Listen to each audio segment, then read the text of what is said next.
La moitié nord d'Israël. Une rencontre avec les trésors de l'Orient. Et une mosaïque de culture. 150 km de côte et une certaine joie de vivre. Un lac biblique auréolé de mystère et des terres nourricières. Ici, des espèces sauvages conquièrent de nouveaux territoires, façonnés par l'industrialisation et l'urbanisation. Sur la terre ferme et dans la mer.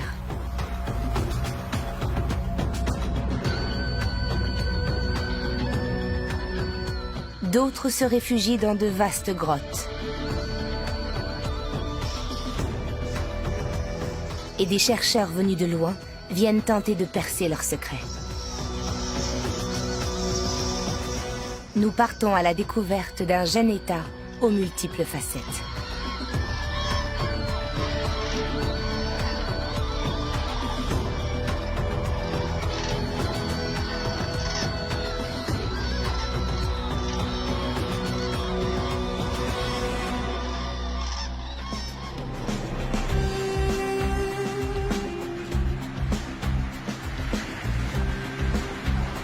Le soleil se lève sur Tel Aviv. Une activité frénétique va bientôt s'emparer de la plus grande agglomération du pays.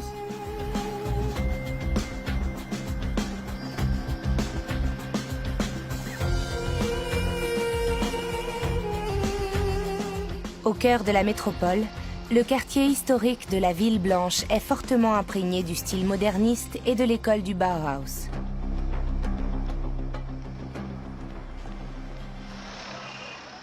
Tel Aviv compte 3,5 millions d'habitants. C'est presque la moitié de la population israélienne. Plus d'un siècle après sa fondation, la ville est toujours aussi attractive. Ses habitants viennent des 4 coins de la planète.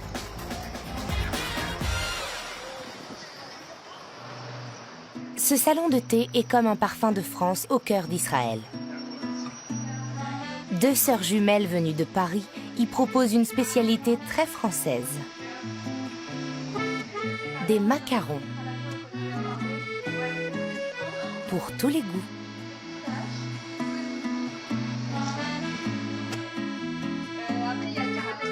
Karen assure la vente.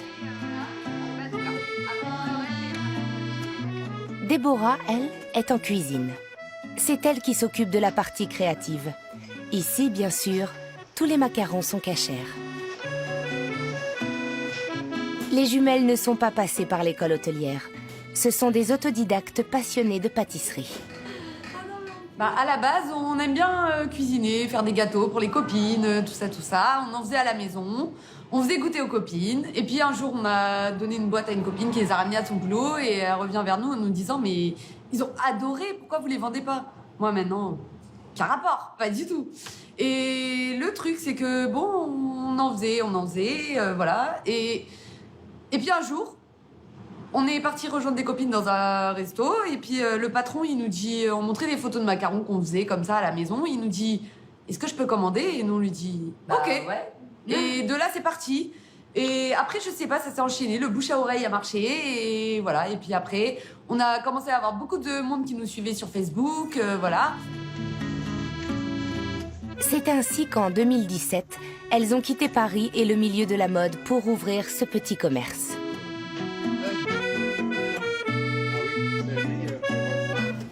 En Israël, elles sont reparties de zéro.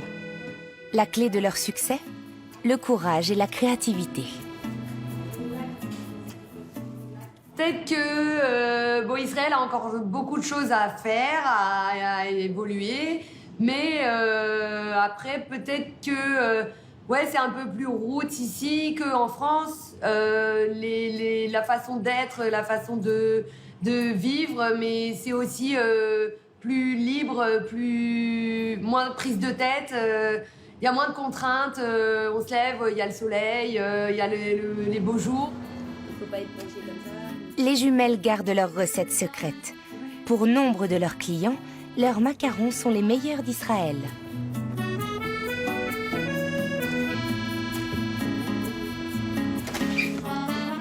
Elles ont réussi leur pari, s'implanter à Tel Aviv et vivre de leur passion.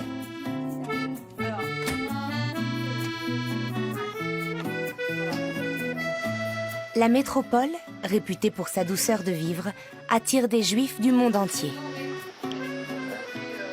Ici, on va dire que, à la limite, on peut bosser le matin et en fin de journée aller sur la plage, voir le coucher du soleil ou se détendre. C'est ça la vie à Tel Aviv, en tout cas. C'est détente. C'est agréable. C'est agréable.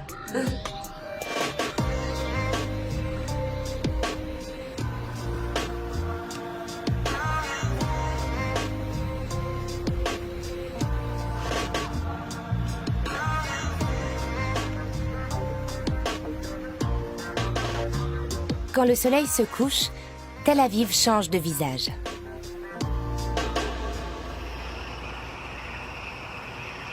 La vie sauvage s'invite dans l'espace urbain.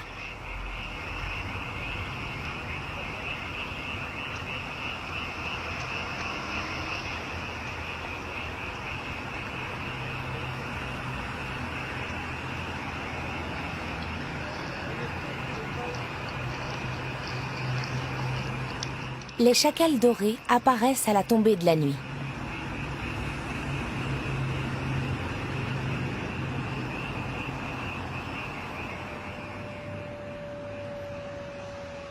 Leur hurlement s'entend de loin.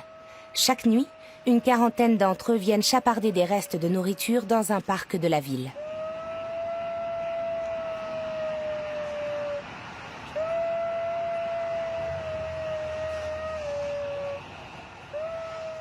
Ces canidés sont de proches cousins des loups.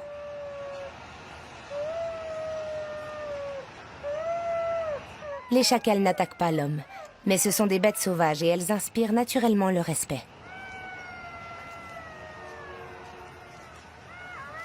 Peu à peu, les rues se vident.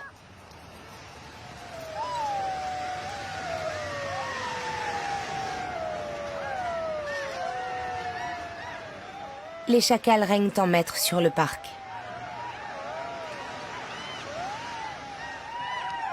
Plus personne ne les dérange.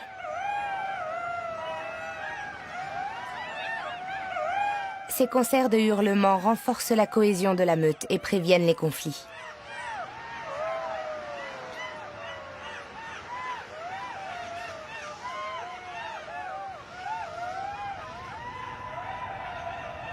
Lorsque le jour se lève, il est temps pour les chacals de retourner à leur tanière.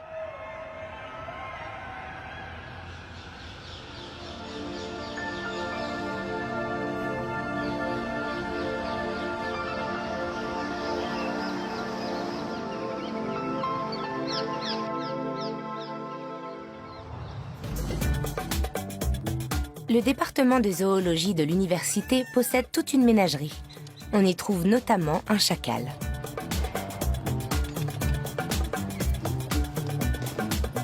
Mais aussi des porcs-épics. Stefan Greif est venu d'Allemagne pour travailler ici.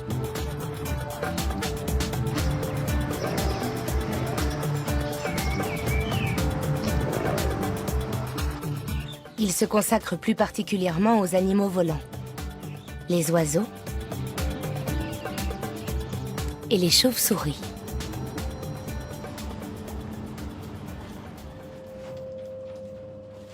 Le département abrite aussi ces petits mammifères nocturnes.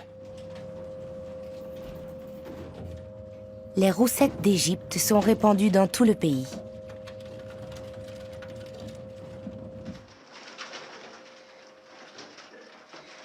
Stefan Greif a l'habitude de les manipuler.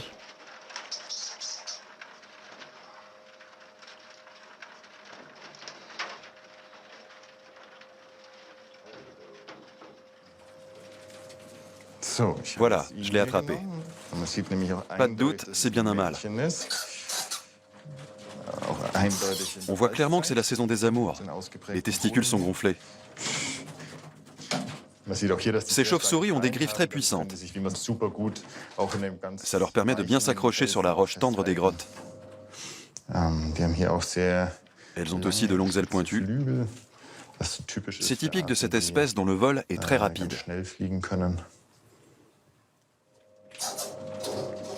On va voir si tu as faim. Ce qui me fascine surtout chez les chauves-souris, Ce sont leurs mœurs très particulières. Presque toutes les espèces sont nocturnes et jusqu'à récemment, on ne savait pas grand-chose d'elles. Aujourd'hui, grâce aux données GPS, on peut les suivre à la trace et voir ce qu'elles font la nuit. Dans le parc national de Bet Guvrin Marecha, les chauves-souris ont élu domicile au cœur d'un site archéologique. Ces grottes ont été aménagées par l'homme dès le 8e siècle avant notre ère. La plus étonnante d'entre elles est surnommée le colombier. Autrefois, on y élevait des pigeons pour leur chair et leur fiente.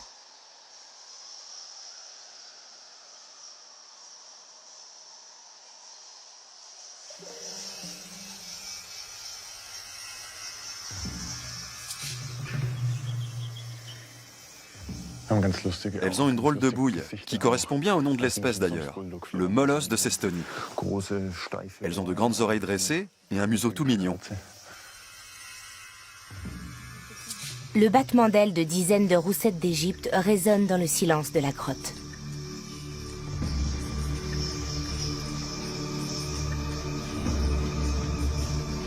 L'arrivée des visiteurs perturbe les résidentes. Bientôt, l'agitation se propage dans toute la colonie. Elles n'aiment guère les intrus et ont une façon bien particulière de le montrer. Des jets d'urine.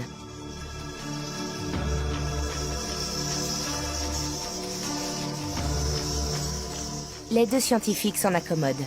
Ces désagréments sont le prix à payer pour observer les animaux de près. Beaucoup de femelles cachent des jeunes sous leurs ailes. La plupart des chauves-souris ne mettent au monde qu'un petit à la fois et le transportent partout.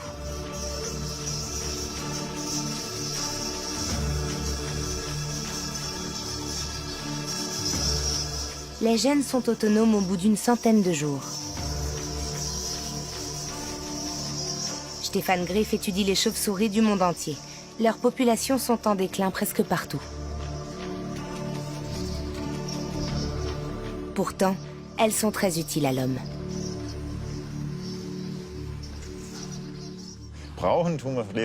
On a besoin des chauves-souris pour plein de raisons. Entre autres pour l'équilibre de notre écosystème. Elles nous débarrassent des ravageurs et nous évitent d'avoir recours à des insecticides, ce qui nous fait économiser beaucoup d'argent. Elles jouent aussi un rôle dans la pollinisation et dans la dissémination des végétaux en général. Sous les tropiques, c'est un agent très important, notamment en Afrique. Les chauves-souris peuvent transporter des graines sur des kilomètres avant de s'en débarrasser. Sans elles, il n'y aurait pas de tequila, ni certains fruits. On ne s'en aperçoit pas, mais elles nous rendent bien des services. Au nord-est de Tel Aviv, le paysage de collines s'ouvre sur un lac dont la Bible a fait la renommée.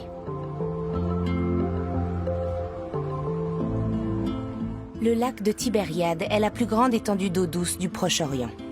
Il alimente les zones agricoles israéliennes, mais aussi la Jordanie, dont la frontière n'est qu'à quelques kilomètres.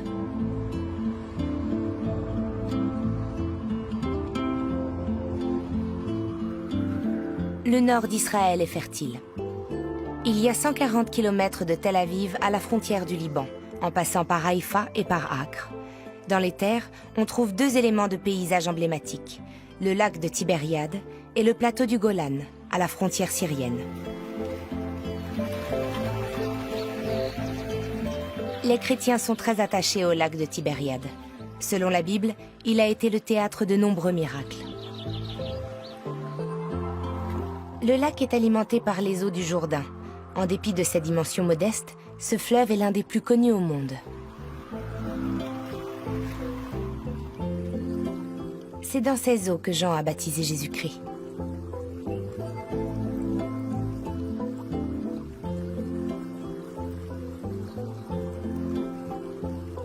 Son cours tranquille crée une oasis de fraîcheur, un paradis pour les campeurs.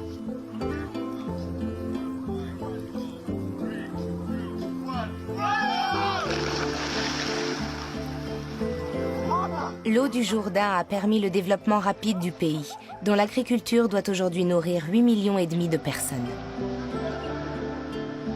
Mais que se passerait-il si l'une des célèbres plaies d'Égypte, les nuées d'insectes, s'abattait sur ces champs?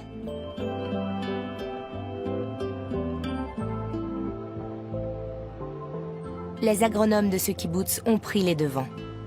Aujourd'hui, de plus en plus d'agriculteurs cherchent des alternatives écologiques aux pesticides.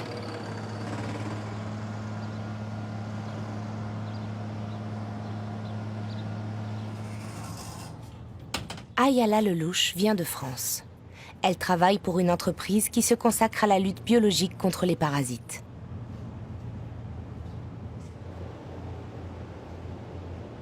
Il s'agit de faire appel aux prédateurs naturels des ravageurs. Ce qu'on fait dans cette serre, on produit des concombres. C'est la première étape, c'est de produire des plants de concombres. Une fois que la plante arrive à une certaine taille, on introduit les pucerons qui vont se propager sur la feuille. Ce qui nous est important surtout ici, c'est d'avoir la feuille de concombre assez large pour qu'on puisse avoir une assez grande surface pour pouvoir produire le puceron. Ensuite, les prédateurs entrent en action. Les ichneumons pondent leurs œufs dans le corps des pucerons. Leurs larves dévoreront leur hôte de l'intérieur pour se développer. Et après une semaine, on arrive à avoir des momies, qui est notre produit final en fait, le produit qu'on va vendre à l'agriculteur. Quand les jeunes ichneumons écloreront, ils se mettront en quête de pucerons. Le processus est lancé. Les chrysalides sont emballés sur place et exportés vers de nombreux pays.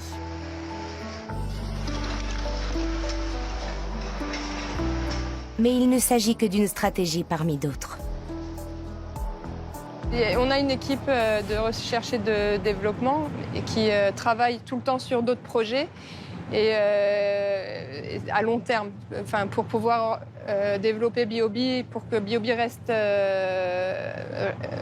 puisse grandir et se développer. On a toujours besoin d'avoir des challenges et de trouver des nouvelles façons de produire des insectes, des nouveaux insectes qu'on a besoin de produire et mettre sur le marché.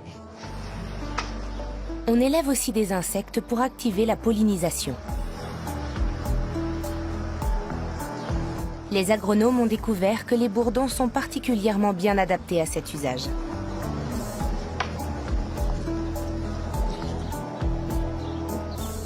Ils travaillent plus vite que les abeilles et peuvent transporter davantage de pollen.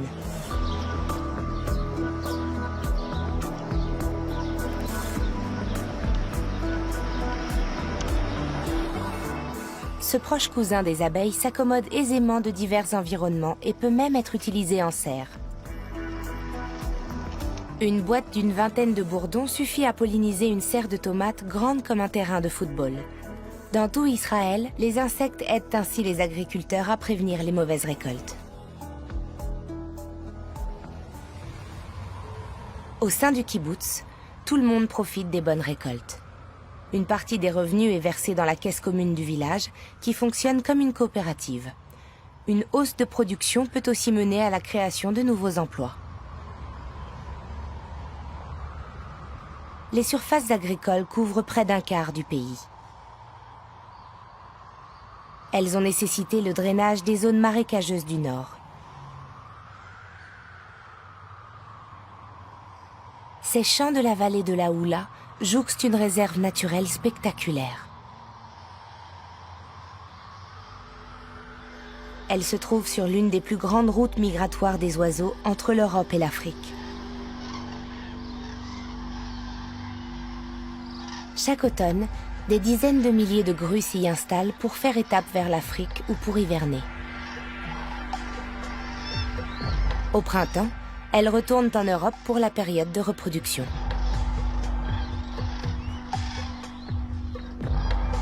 La parade nuptiale commence souvent avant la saison des amours proprement dite.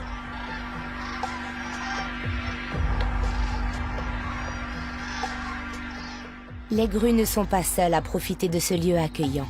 Des milliers de pélicans blancs font également étape dans la vallée de la Houla.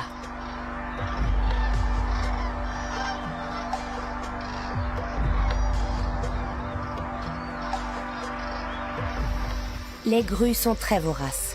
Pour éviter qu'elles n'occasionnent des dégâts dans les champs alentours, les autorités les nourrissent chaque jour.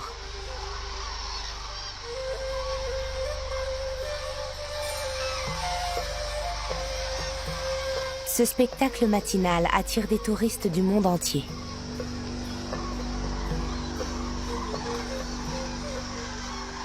Noah Walzer est chargée d'empêcher les oiseaux migrateurs de semer le chaos à l'extérieur du parc.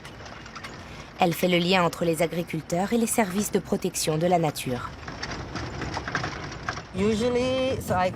En général, j'arrive à l'aube parce que les grues quittent le lac dès le lever du soleil pour aller dans les champs. Elles savent très bien où trouver à manger et elles se dirigent droit vers ce qu'on appelle les zones sensibles, c'est-à-dire les zones de culture. Du coup, moi le matin, je reste à proximité des champs, avec les phares allumés. Il faut que je sois bien visible. Noah fait partie d'une petite équipe qui doit surveiller une zone de 35 km².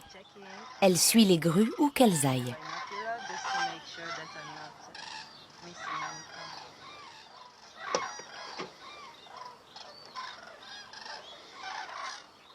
Pour éloigner les échassiers, il lui suffit de se montrer régulièrement.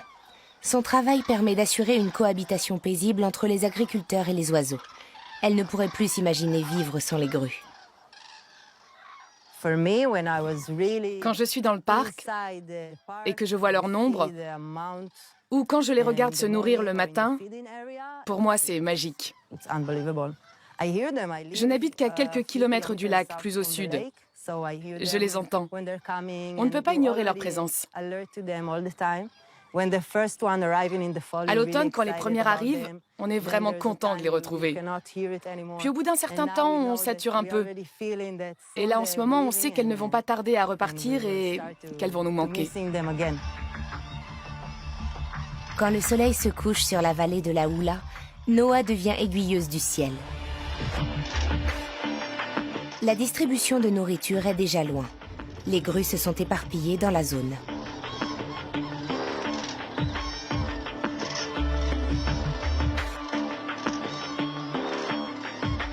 Noah et ses collègues renvoient les échassiers vers le parc à l'aide de lasers.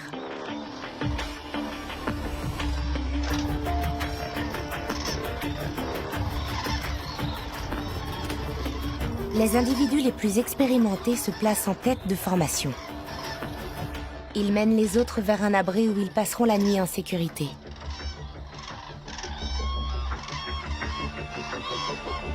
Les oiseaux y attendront le repas du lendemain matin. Haïfa est située sur la côte, à 80 km de la vallée de la Oula.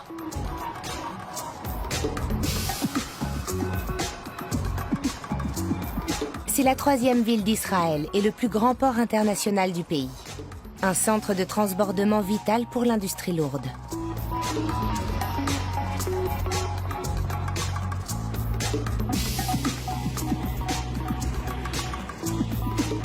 Beaucoup de Juifs ont débarqué dans ce port au lendemain de la guerre.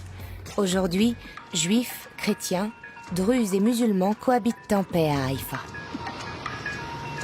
Le mausolée du Bab est l'emblème de la ville. C'est un monument du bahaïsme, une religion qui prône l'unité spirituelle de l'humanité. Nous sommes le 12 avril et les sirènes retentissent partout en Israël.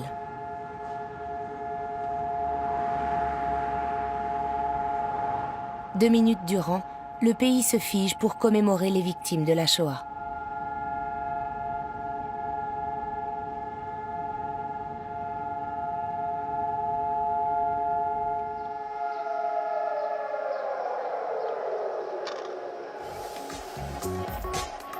Et puis la vie reprend son cours.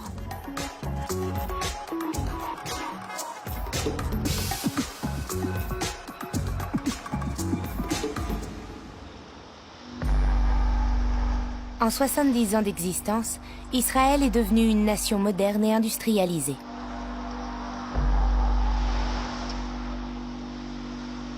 Le long de la côte, des installations témoignent de son développement constant.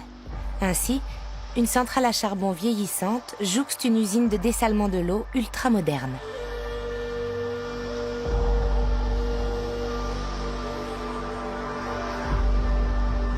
L'eau rejetée par la centrale est plus chaude que la mer. Ces rejets modifient l'écosystème local.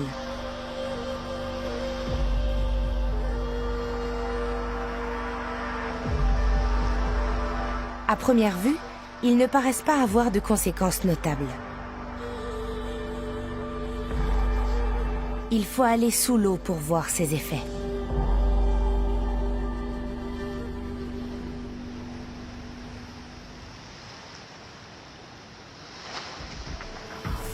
Les biologistes marins de Tel Aviv et d'Haïfa étudient la zone de près.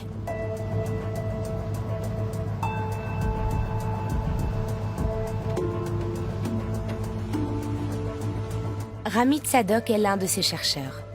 Voici plusieurs années, il a remarqué que le monde sous-marin de cette bande côtière était en train de changer. Par la suite, il a fait une découverte singulière, juste devant la centrale électrique. C'est là qu'ils se rassemblent. Je vais jeter l'ancre.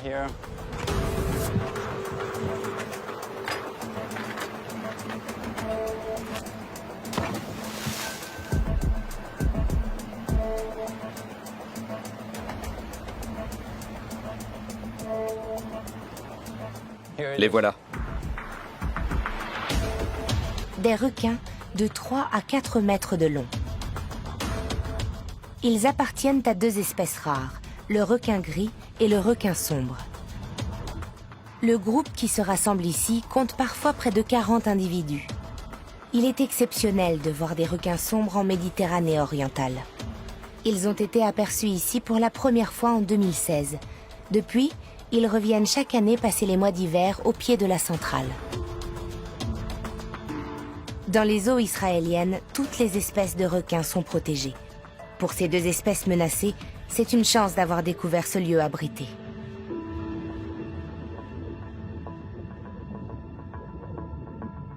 Mais qu'est-ce qui les a attirés ici? Rami Tzadok a son idée sur la question.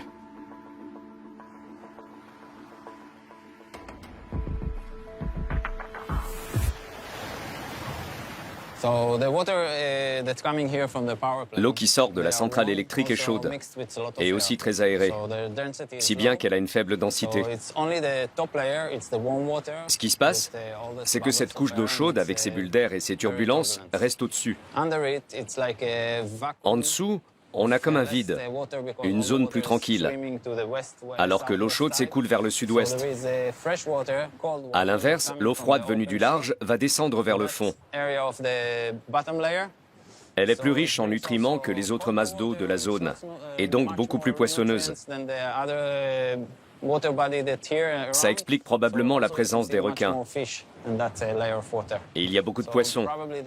Et ils sont plus faciles à attraper sous cette couche d'eau chaude.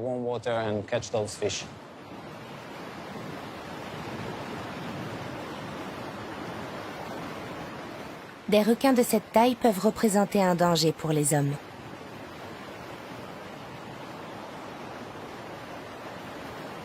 Et les zones de baignade sont tout près.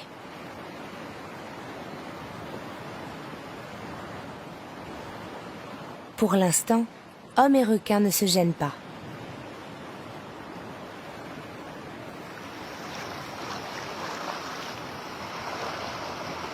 Mais il n'est pas prudent de dérégler l'équilibre de la nature.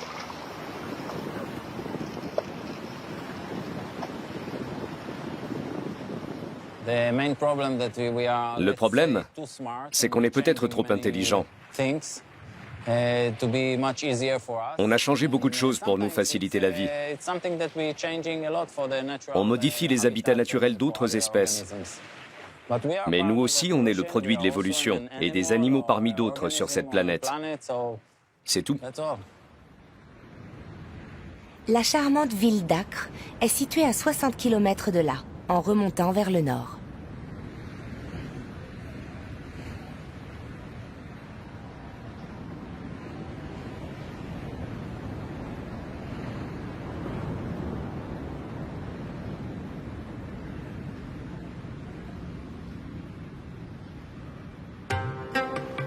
La vieille ville. Ses remparts et son port naturel sont inscrits au patrimoine mondial de l'UNESCO.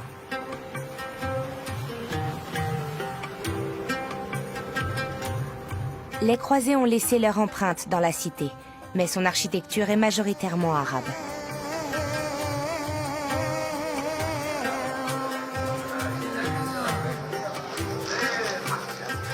Comme beaucoup de ports, Acre est une ville ouverte et plus tolérante que d'autres. Dans cette localité de 50 000 habitants, juifs et musulmans se côtoient sans crainte.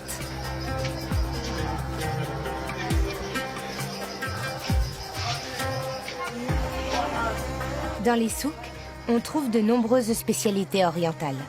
Les Phéniciens faisaient déjà du commerce dans ces ruelles, 1000 ans avant notre ère.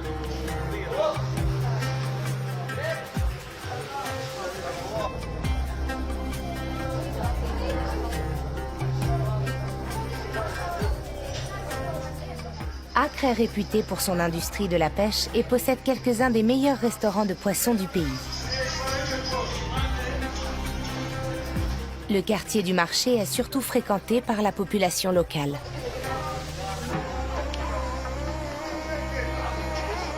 Cette ville pittoresque, à 2 heures de route de Jérusalem, est encore préservée du tourisme de masse.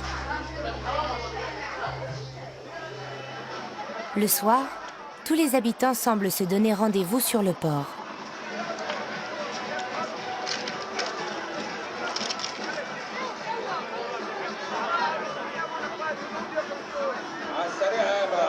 Et l'on voit que, quelle que soit leur culture, les hommes apprécient tous les mêmes choses.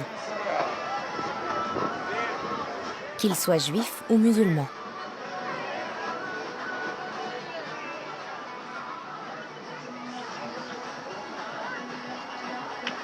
Tous savourent les plaisirs de la mer.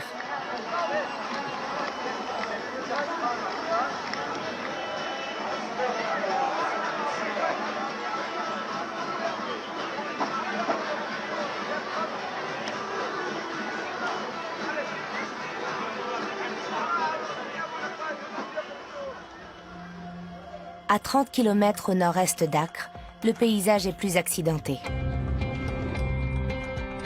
Les ruines du château de Montfort émergent à peine de la végétation.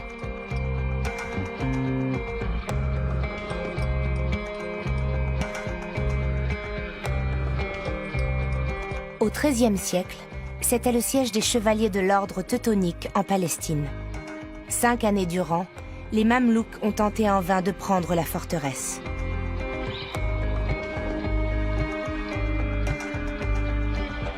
Un tunnel creusé dans la roche leur a finalement permis de pénétrer dans l'enceinte et de détruire la dernière forteresse des croisés.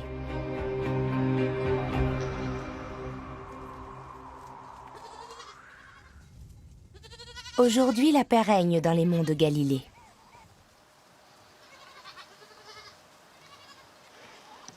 Ces paysages bucoliques sont le royaume des chèvres.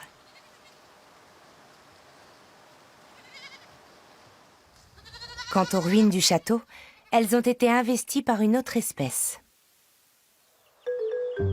Le daman du Cap.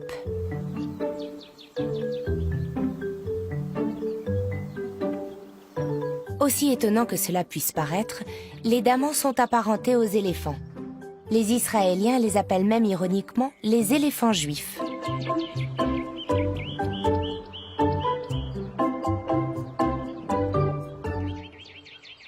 Ce chat est leur seul ennemi.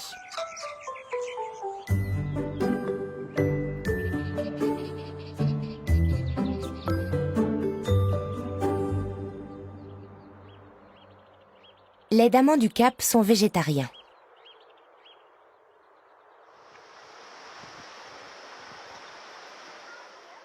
Ils vivent en petits groupes et partent en quête de nourriture tous ensemble.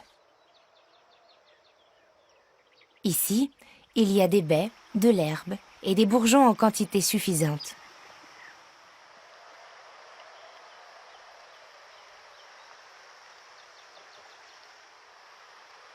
Au printemps, les femelles donnent naissance à une portée de 1 à 5 petits. Les guetteurs veillent, tandis que le groupe prend un bain de soleil.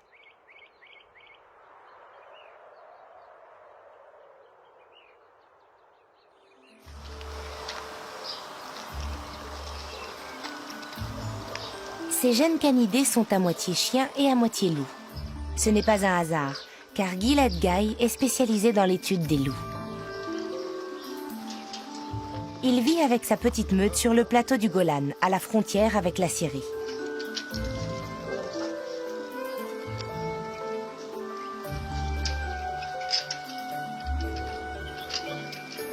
La mère de ces chiots est une vraie louve, aujourd'hui apprivoisée.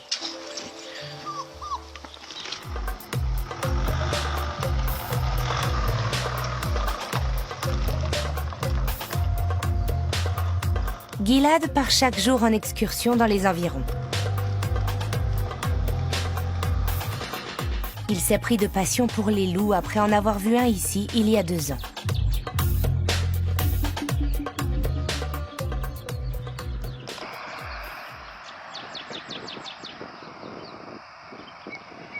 Certains d'entre eux sont équipés de colliers radio. Gilad aide les gardes forestiers à veiller sur leur population.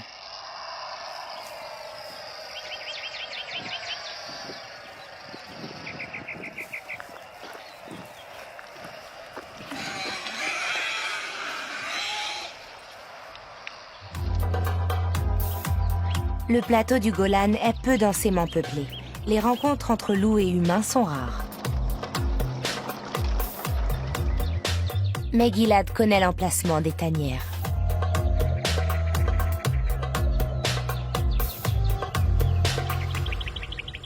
Ces petits appartiennent à une espèce menacée, le loup des Indes.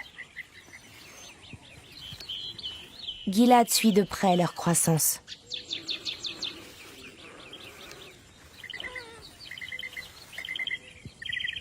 La ressemblance entre les loups et les humains le fascine.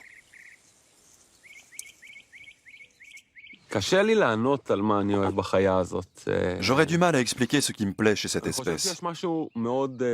Elle a une certaine forme de liberté. Elle se promène librement, contrairement aux chiens qui vivent au service des hommes.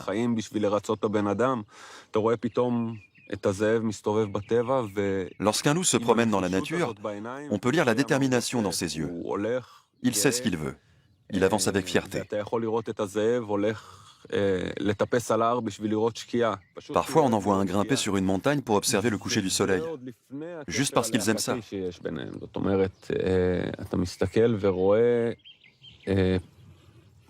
Mais il a aussi un fort esprit de groupe. Chaque individu a son propre comportement, sa personnalité, qui vient ajouter quelque chose à la meute. Je trouve ça merveilleux. Pour moi, ça les rend très proches des êtres humains.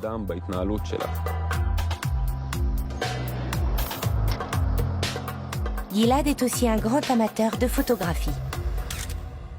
Depuis qu'il vit sur le plateau du Golan, il prend surtout des clichés de loups. Cette région de moins de 2000 km² compterait environ 250 loups. Le Golan possède sans doute la population de loups la plus dense au monde. Rien d'étonnant à ce que Gilad ait choisi de s'établir ici.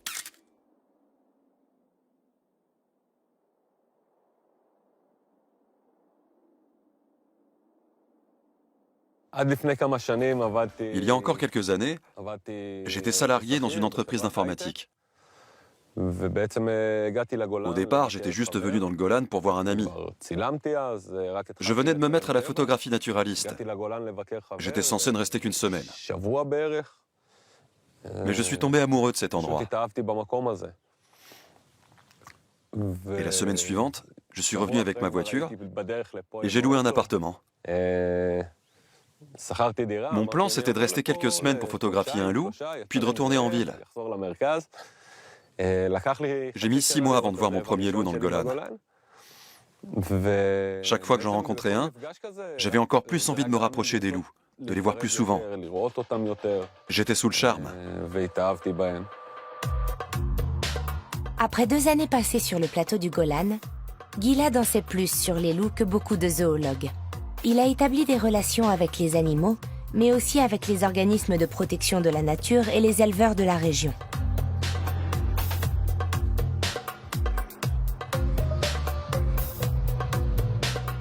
Aujourd'hui, ils se tournent vers lui lorsque les prédateurs font des dégâts dans leur cheptel.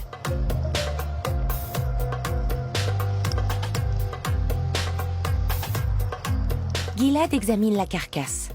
Ce type d'attaque nuit à la réputation des loups. Mais ils ne sont pas forcément les seuls en cause.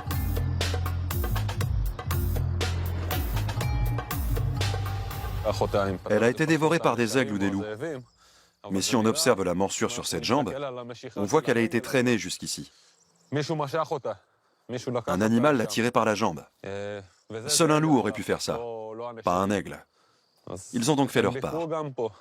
La carcasse profite à toute une chaîne alimentaire. Mais pour beaucoup d'éleveurs, le tueur, c'est le loup. En Israël, les chasseurs en abattent une 50aine chaque année. La raison principale de notre conflit avec les loups, c'est bien cette rivalité entre nos deux espèces. On a la même vision des choses. On regarde tous les deux le monde comme notre propriété. Quand l'homme arrive sur un territoire, il l'explore et se l'approprie. C'est exactement pareil pour les loups.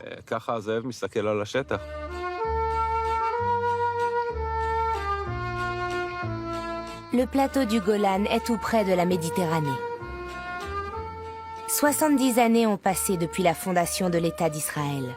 Cette étroite bande de terre imprégnée d'histoire offre aux visiteurs des contrastes singuliers.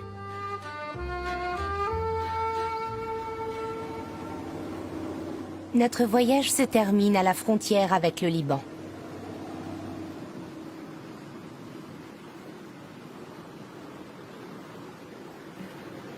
Les falaises blanches de Rosh Hanikra sont le dernier site touristique de la côte avant la frontière.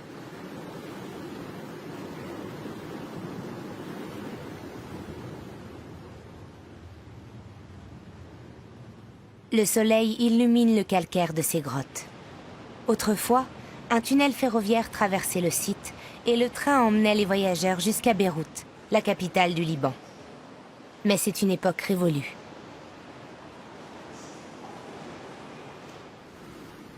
Aujourd'hui, les Israéliens de toute confession découvrent l'un des trésors de leur pays.